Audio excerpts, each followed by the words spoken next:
पाहूया पारू या मालिकेच्या आजच्या भागात. अनुष्का पारूला पत्र लिहायला सांगते. अनुष्का मनातल्या भावना सांगत असते आणि पारू पत्र लिहित असते.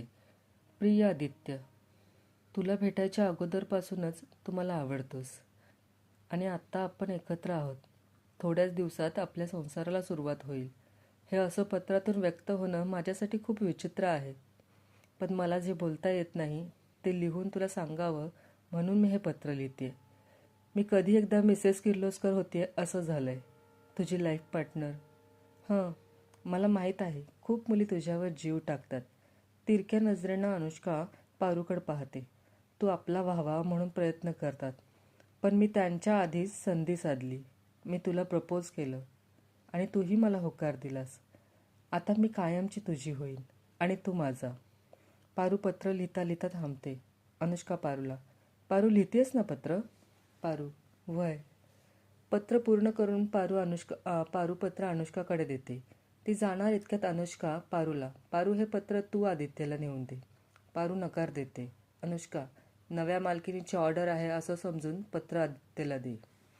पारूचा नाईलाज होतो. अतिशय जड मनाने ती हे काम करायला तयार होते. अनुष्का स्वतःशीच, तू माझं पत्र पोचव, मी तुझी प्रेम कहाणी संपवते. पारू पत्र घेऊन आदित्यच्या रूममध्ये येते. पारू, मालक सर अशी हाक मारते. आदित्य लॅपटॉपवर काम करत असतो. पारूची मालक सर अशी हाक ऐकून आदित्य वैतागतो. पारू पत्र पुढं करत, अनुष्का मॅडमनी हे तुम्हाला द्यायला सांगितलंय. आदित्य, काय आहे हे? पण अनुष्काने हे पत्र का दिलंय? पारू, आता मला काय माहीत त्यांनी हे पत्र का दिलं. तुम्ही मालक, आम्ही नोकर माणसं. त्यांनी मला जे काम सांगितलं ते मी केलं. असं म्हणून पारू जाण्यासाठी वळणार इतक्यात आदित्य तिला थांबवतो. आदित्य, नोकर आहेस ना? आता तूच हे पत्र वाचून दाखव. पारूचा राग अनावर होत होता, तरीही पारू शांतपणे, मी नाही वाचणार. आदित्य, आता तर वाचावंच लागेल. मालकाची ऑर्डर आहे असं समज. पारूला काय करावं हे कळत नाही, तरीही ती शांतपणे ते पत्र वाचते. आदित्य पत्र ऐकत असतो. पारू अतिशय जड मनाने पत्र वाचत असते. पत्र वाचून झाल्यावर आदित्य, हे सगळं अनुष्काने लिहिलंय? इतक्यात अनुष्का आत येते. अनुष्का, नाही, पारूने लिहिलंय. नाही म्हणजे भावना माझ्या आहेत, अक्षर पारूचं आहे. आदित्य, हे तुझे विचार आहेत? ग्रेट. आय मीन तुझे विचार जर इतके चांगले असतील तर तू आपलं नातं किती छान मेंटेन करशील. नाती जपत, माणसं जपत, सगळ्यांसोबत जाण्याची ही जी तुझी कल्पना आहे ती मला खरंच खूप आवडली. लव्हली. पारू तिथेच रूममध्ये असते. पारू, मी स्वयंपाकाचं बघते असं म्हणून तिथून निघून जाते. पारू निघून गेल्यानंतरचे आदित्यच्या चेहऱ्यावरचे भाव काहीतरी वेगळेच सांगत असतात. अनुष्का त्याला हाक मारते आणि आदित्य, तुझं सर्वे करून झाल्यावर आपण शॉपिंगला जाऊयात का? इतक्यात अनुष्काला फोन येतो. अनुष्का, खूप इम्पॉर्टंट कॉल आहे, मी आलेच. आणि निघून जाते. आदित्य स्वतःशीच, पारू अशी का वागते? तिच्या वागण्याचा खरंच खूप त्रास होतोय. तिला विचारलंच पाहिजे. अनुष्का इकडे आदित्यला मारायला नेमलेल्या माणसाला भेटायला येते. ती त्याच्यावर रागवत असते. त्याला दिलेलं काम तो पूर्ण करू शकला नाही म्हणून ती त्याला ओरडत असते. ती त्याला सांगत असते की आजची आमची ही शेवटची रात्र आहे आणि आदित्यसाठी पण शेवटची ठरली पाहिजे. तो आजच्या आज संपला पाहिजे. समजतंय? ती व्यक्ती, मॅडम, पण माझी यात काहीच चूक नाही आहे. सगळी चूक त्या मूर्ख मुलीची आहे.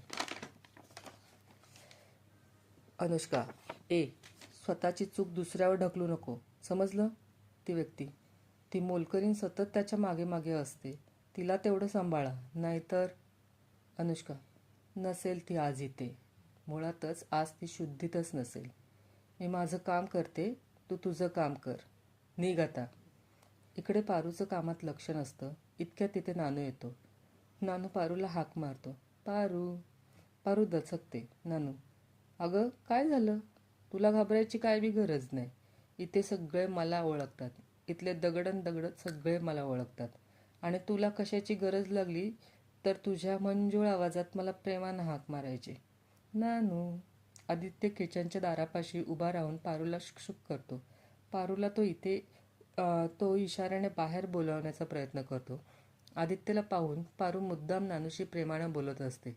आदित्य रागानं आत येतो. अ, आदित्य नानूला सांगतो, मला जरा पारूशी महत्त्वाचं बोलायचं आहे. असं म्हणून तो नानूला श्रीखंड आणण्यासाठी बाहेर पाठवून देतो. नानू पारूला, तुला काही हवंय? पारू, तुला आवडेल ते, असं म्हणून निघून जात असते.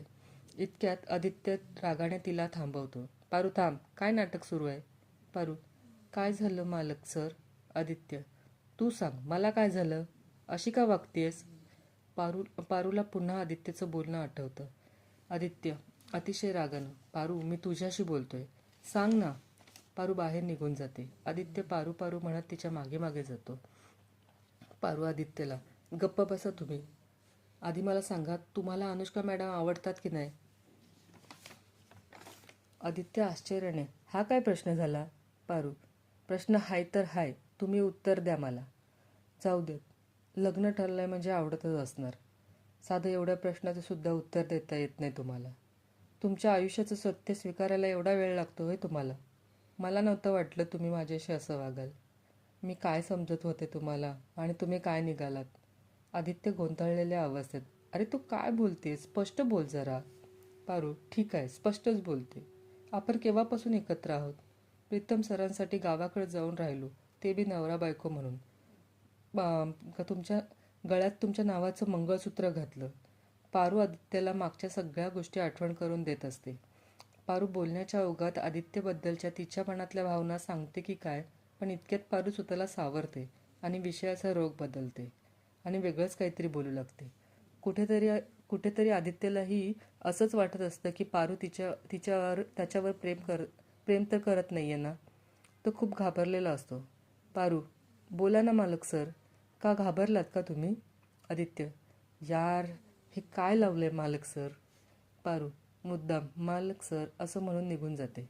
इतक्यात आदित्य तिची वेणी खेचून तिला पाठी ओढतो. तुझी ही मालक सराची नाटकं माझ्यासमोर करायची नाहीत हं? दोघेही एकमेकांकडे पाहतच राहतात. पाहूयात उद्याच्या भागात. कळेल का आदित्यला पारूच्या मनातल्या भावना आणि अनुष्काचा प्लान होईल का सक्सेसफुल?